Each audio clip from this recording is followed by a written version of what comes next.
IPMNation.com.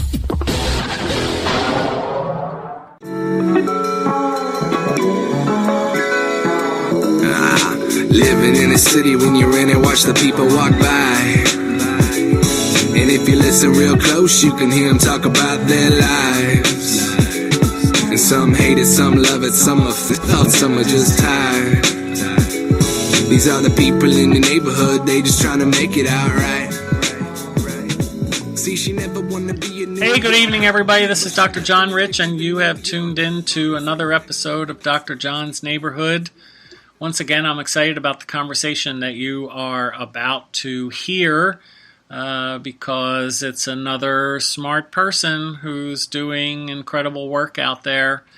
I'm just so honored to be able to talk with people who are doing these great things and expose you to some of the thought processes of these altruistic people who are coming on the show.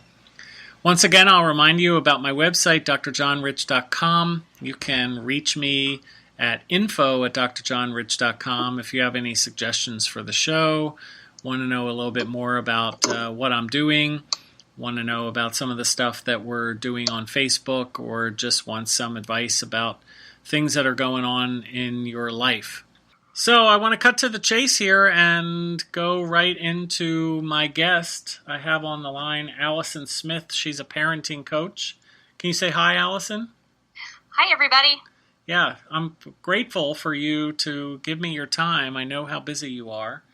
It's my pleasure. Yeah. So let's talk a little bit about what there are people out there listening that may not know what a parenting coach is. So what's a parenting coach?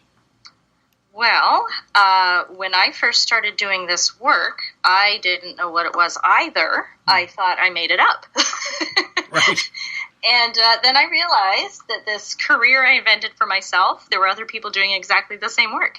So basically, we are educators and consultants and coaches. So some of us have life coaching background. Some have come to it from psychology and other things like that. Yeah. And we're working with parents, either one-on-one or in a group setting, online and off, in various combinations, to help parents consistently be the kinds of parents that they want to be. So just generally like connecting the goals that they might have to the strategies that they use or the behaviors that they're using. Right. So some parenting educators are offering the strategies based on what it is the parents say that they need and want.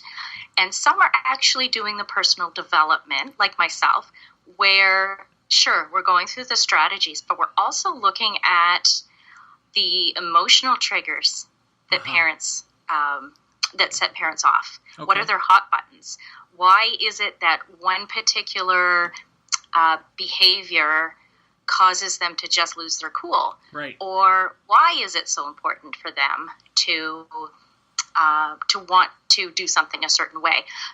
As you may know, when we have kids, it brings up a lot of our own stuff. We start reflecting back on our own childhoods, and the more stressed we are, the more stuff comes up for us. So I help parents navigate that and get some clarity, shift some beliefs that they might be holding on to that aren't serving them, and help them create the life that they want and getting past a lot of these obstacles that keep us from getting to where we want to be.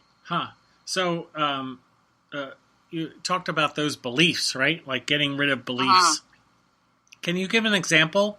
Make that a little more clear for us? Absolutely. Now, this one is fairly common, and it's interesting as coaches because we often attract the kinds of people that we need to work with to also help ourselves. Oh, boy. Yeah. I know. Or we're attracting people who have similar temperaments that are same challenges overcome or have done significant work on. I like to call myself a recovering perfectionist. I used to be a control freak. One boyfriend I had in my youth always used to tell me to chill out, relax, and go with the flow, which would drive me crazy and have the opposite effect. Right. So that was me then. And now people actually find that I'm fairly easygoing and laid back, and I don't get my feathers ruffled too much. And it really is all due to this work that I have done since I've had kids.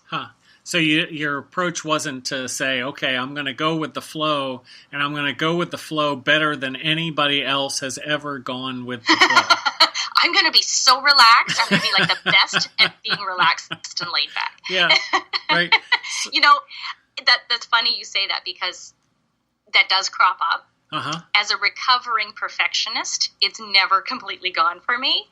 It pops up in various ways, and I then have to sort of step back and remind myself, okay, it's not about having it just so, or having things go perfectly, or being happy all the time.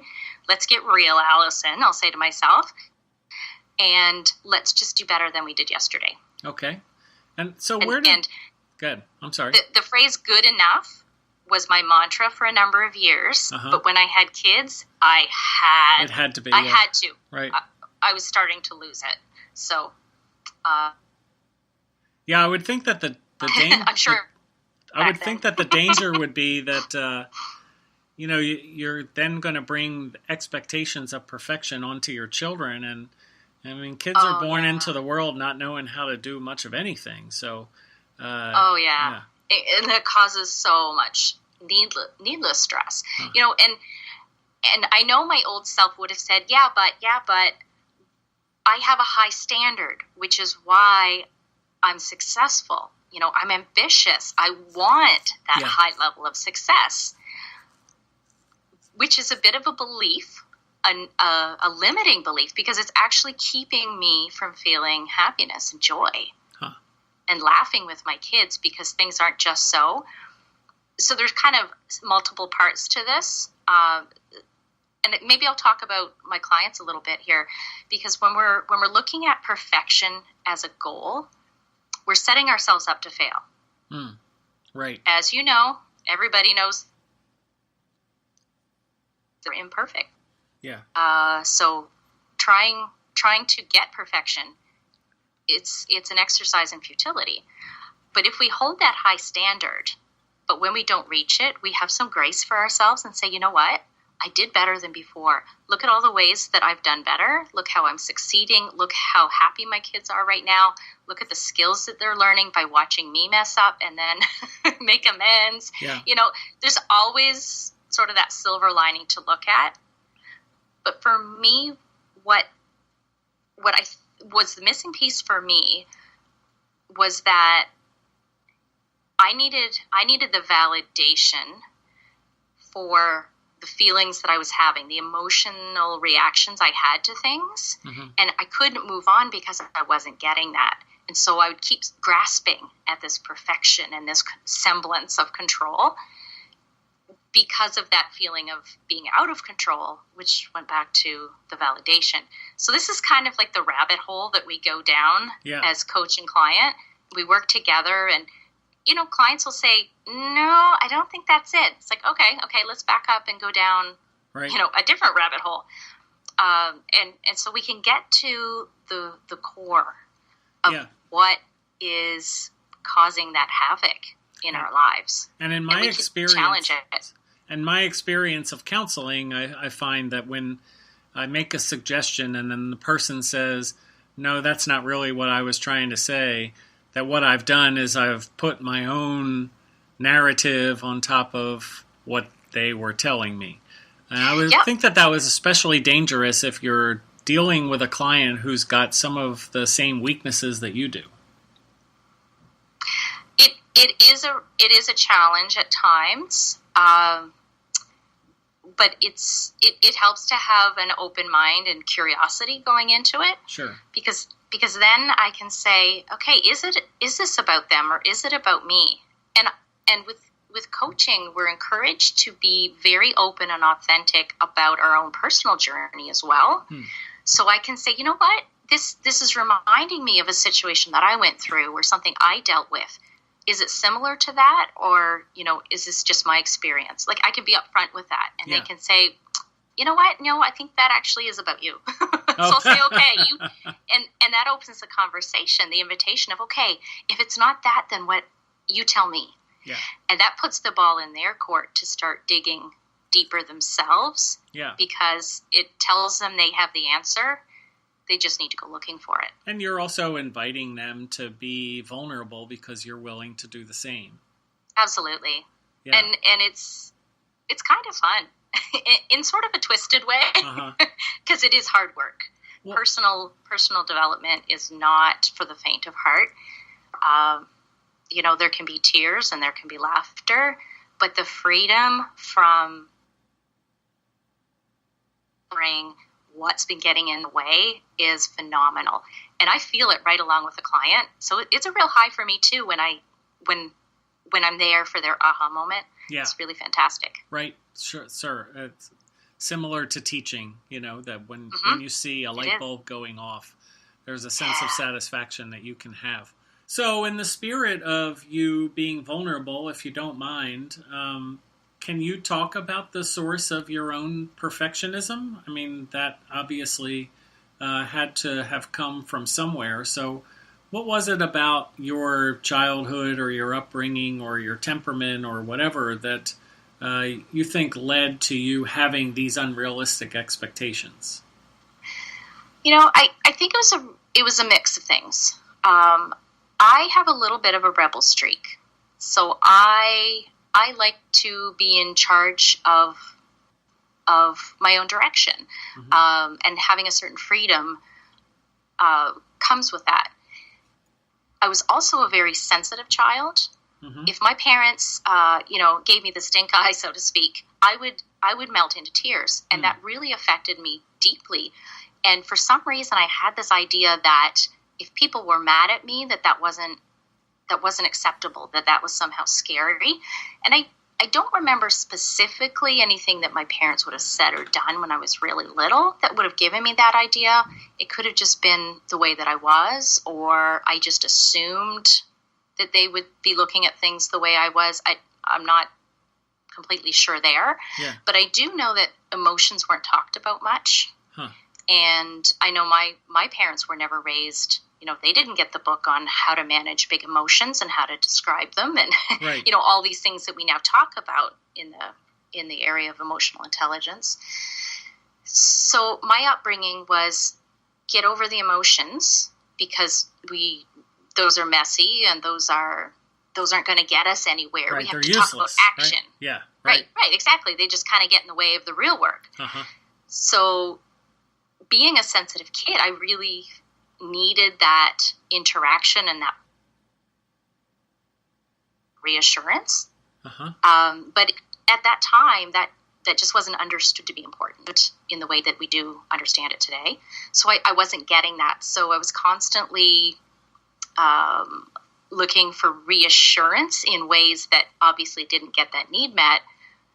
And I think that evolved into this need to control. And because I was also raised in the time period of do as I say, not as I do, or be seen and not heard, that really affected me because of my rebel streak as well. Oh, yeah. So I felt that it wasn't acceptable to rebel. And I had all of these feelings I didn't have anything to do with. So I think it developed into controlling whatever I could. So, considering that you didn't grow up in a family where people were paying attention to their emotions and trying to be more self-aware and, thinking intentionally, the kinds of things that you're helping other people do in their own lives, like where was the light bulb for you, or what happened with you that made you realize that this was an important thing to pursue for yourself and something that you wanted to do for others? Well, I have battled depression for decades. Okay. I don't know when it started, but the more I learn about myself and about this work and just learning in general, the more I realize what strong connection there is between emotions and depression. Mm-hmm. And not feeling that I had enough of a voice, I think having to suppress that sort of started to eat away from the inside out. Because I didn't feel I had permission, for lack of a better word, to express these things, it all went inward. Okay. And I was miserable. So perfectionism and a control freak, and then on the other hand, feeling completely out of control, not being able to control these emotions or the direction, or felt like I couldn't control the direction of my life. The career I had wasn't a fit, and it was stressful. And so I ended up developing this very pessimistic victim mentality that I had no control. And it took some time and some therapy and counseling and reflection and important people in my life to help me see that wasn't actually true. That was one of those limiting beliefs, and it was a very big one. Yeah. That it's not the world is out to get me and woe is me, and I have no control. We're actually so much more powerful than we realize. So what age are you when you're talking about starting to come to the realization that you're feeling the way that you are and you have these beliefs and everything? How old were you when that started to come together?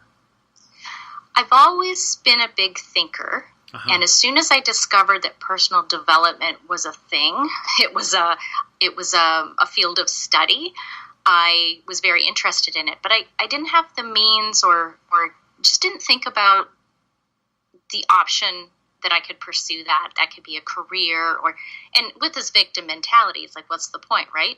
Mm-hmm. So I was always interested in it and intrigued in having big kinds of conversations. But I sort of set it aside to pursue my education and then my relationship and career and those kinds of things.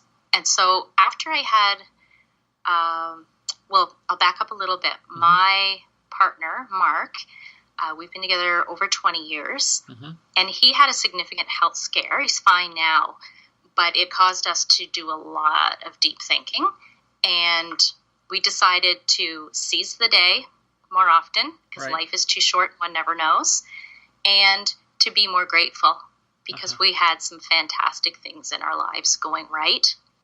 And that started a bit of an avalanche.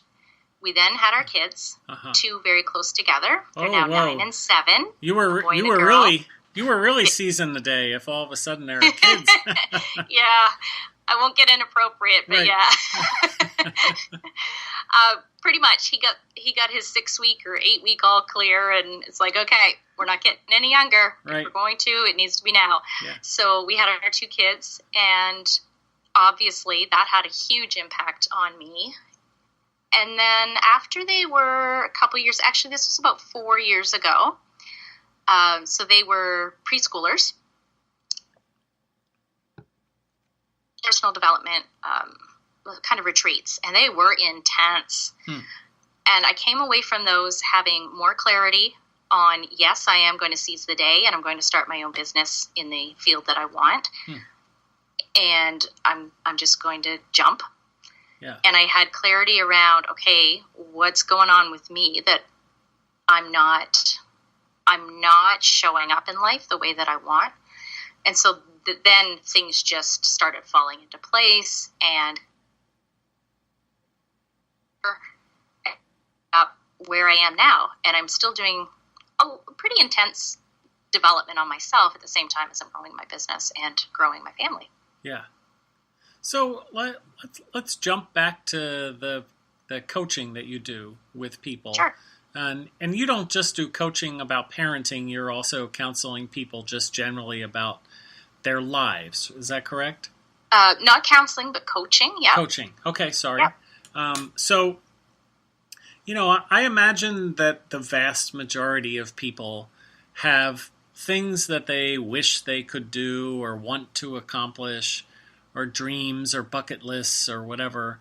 And the vast majority of those things that cross their mind as something that they would like to accomplish don't get accomplished. So in your experience, what are some of the major obstacles that people have to being able to actually achieve the things that they wish they could?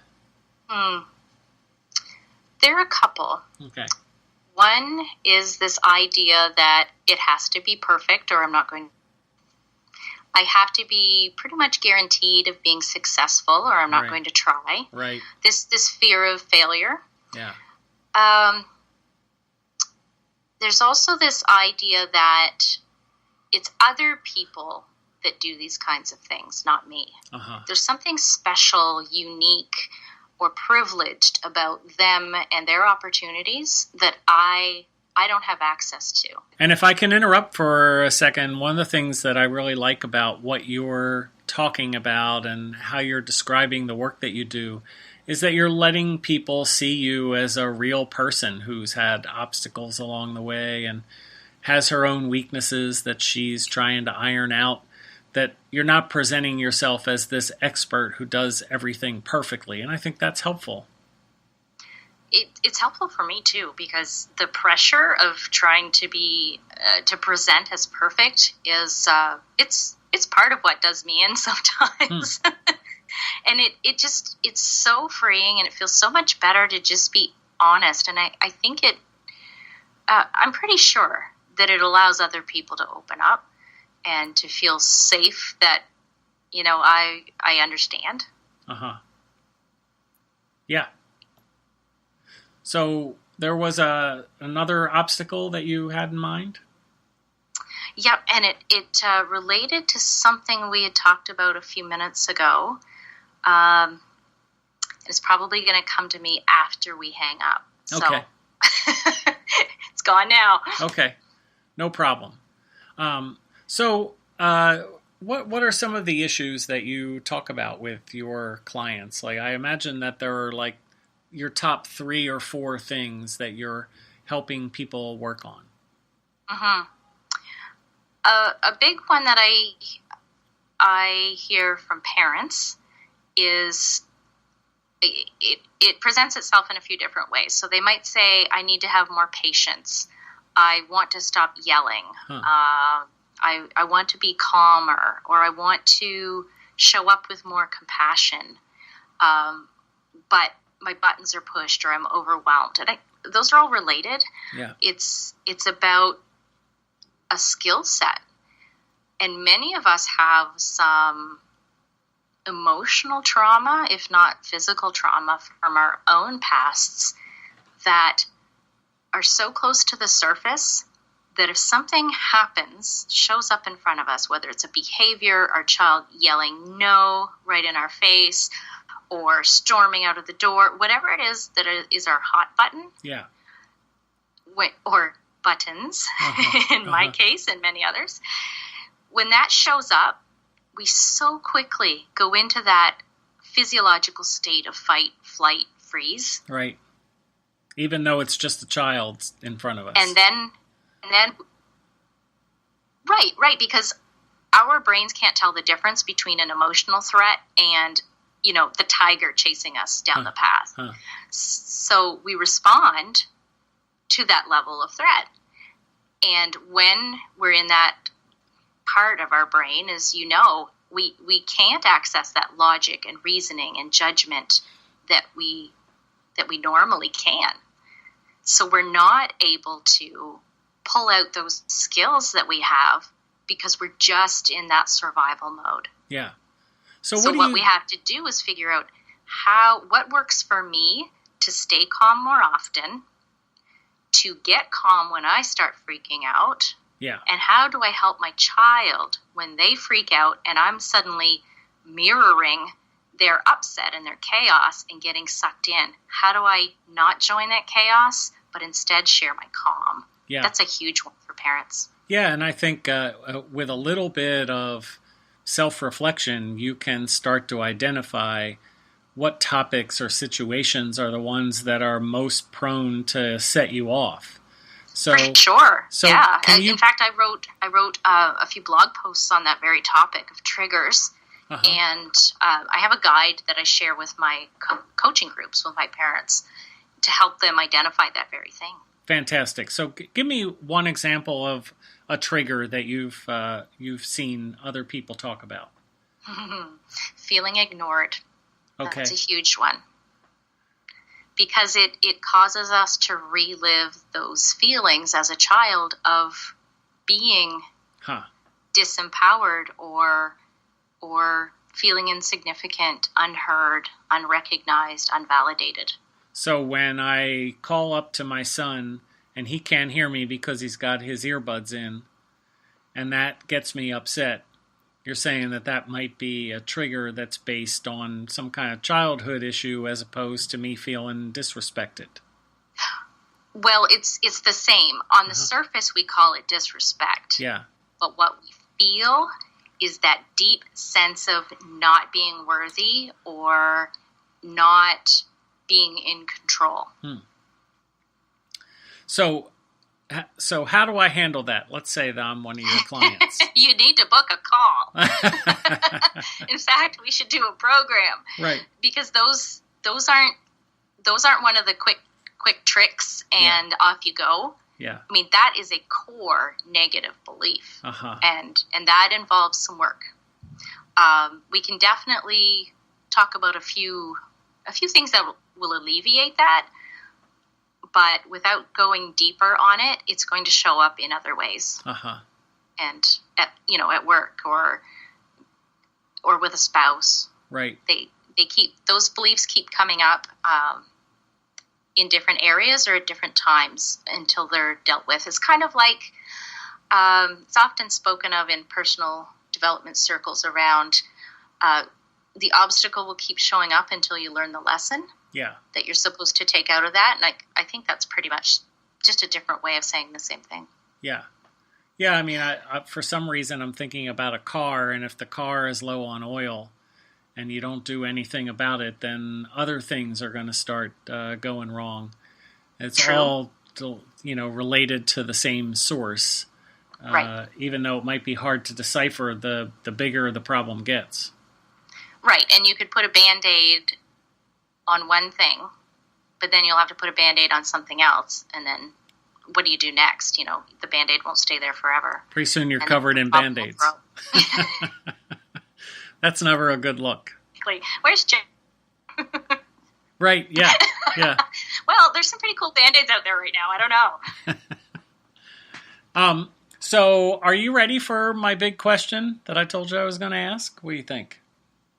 Sure, let's see where it goes. Okay, great. So I'm going to wrap up the show with the question that I've become very fond of asking, and that is, what is the best piece of advice you've ever received?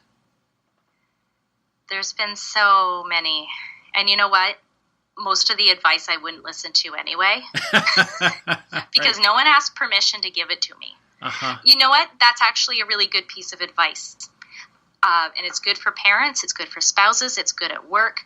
Before offering advice, ask permission. Huh. Okay. May I share an observation with you? Right.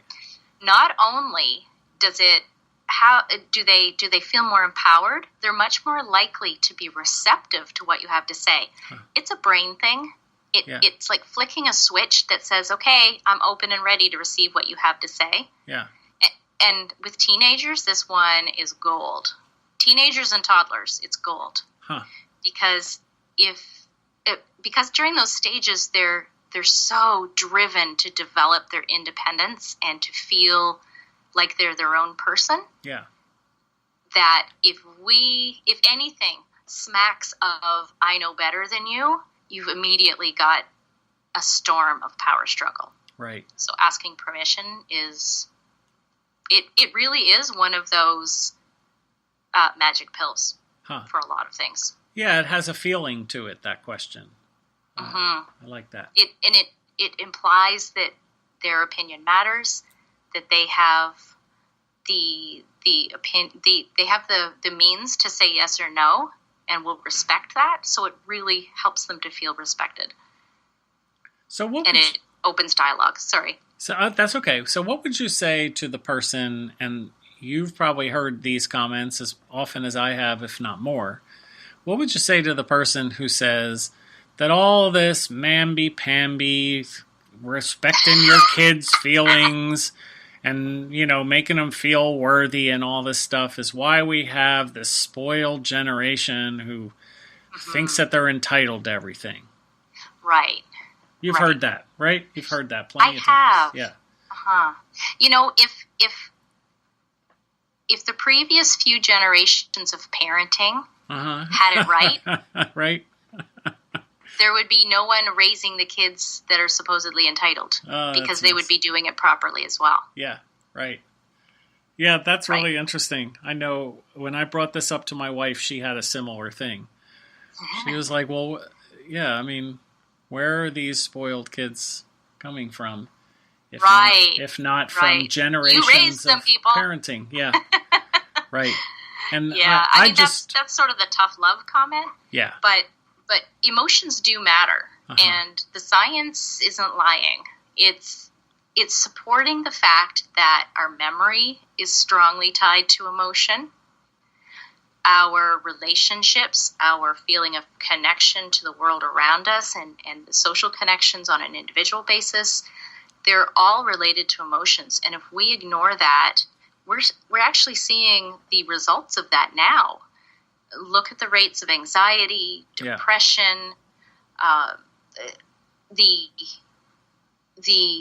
mass shootings. Mm-hmm. Those people are not feeling good about themselves. Yeah. So that had to come from somewhere.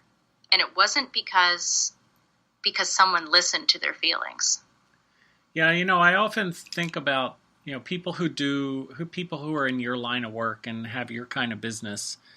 You're serving people who have needs, obviously, and you're doing great things, but you're dealing with a rarefied sample in that the people who are coming to you are willing to think about their weaknesses and do the self-reflection and go through the uncomfortable process of trying to make changes.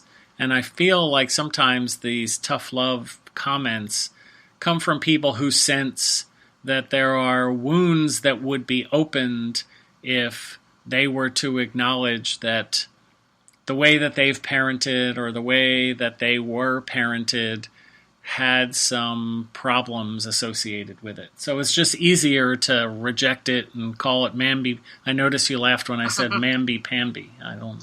Yeah, I've heard it all. Yeah. Airy-fairy, liberal snowflake. Right? Yeah. It used to bother me.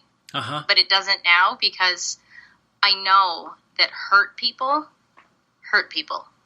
Right. Yeah. And since learning to have more compassion for my kids, I've learned to have more compassion for myself, and it's now extended to everyone else around me. Yeah. And the person who cuts me off in traffic, I might get triggered, don't get me wrong.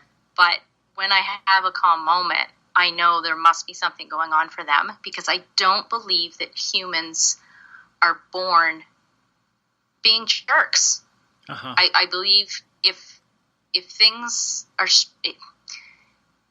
if everything is ideal, I think people are good and they want to be good and do good. It's our own humanity and past hurts and traumas and all these intergenerational habits that get passed down that get in the way. Yeah. Well, the one thing you have going for you is if you're a mamby-pamby, airy-fairy, liberal snowflake, you are the best mamby-pamby, airy-fairy, liberal snowflake I'm owning that you can that you can possibly be. Yeah, I'm going to strive to be a perfect mamby-pamby snowflake. Right, perfect. Yeah. Well, listen, thanks for being on the show. I appreciate the conversation and your insights, and for opening up a bit. I like that advice, too. My pleasure. I'm really glad that you had me on. I love these kinds of conversations as well. Yeah. All right, so that's our show for today.